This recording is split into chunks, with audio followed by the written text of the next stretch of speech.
Euroregione.news. Autunno Codroipese per il Medio Friuli. Il sindaco della città di Codroipo Fabio Marchetti e il vice Antonio Zoratti ci invitano nel capoluogo del Medio Friuli per il fine settimana. Autunno Codroipese 2021, gli inglesi avrebbero detto San Simone Reduced, gli amici di Rivignano hanno detto che sarà la più bella festa di tutti i tempi del Friuli, noi diciamo che sarà la più bella festa di tutti i tempi del Medio Friuli.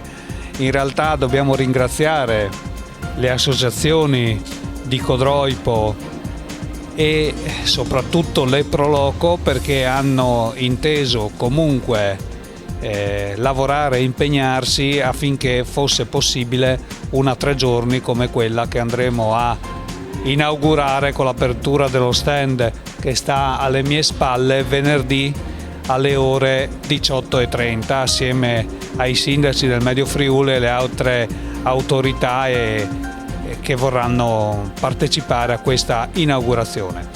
Ovviamente non mancheranno i motivi culturali seguiti direttamente dall'assessora cultura Tiziano Cividini e il momento clou sarà finita questa 3 giorni, ovvero sia il 28 di ottobre come da tradizione col premio San Simone, il premio più importante di letteratura friulana. Festa d'autunno in una nuova forma di questo San Simone, una manifestazione ristretta organizzata insieme con tutte le associazioni locali e le Proloco del territorio codroipese che allestiranno 5 punti enogastronomici dove possiamo mangiare da venerdì sera, sabato e domenica tutta la giornata.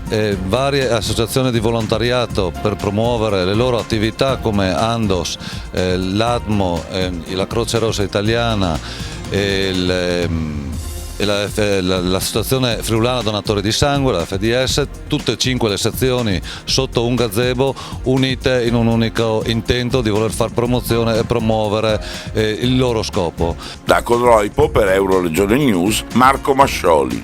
Euroregione.news.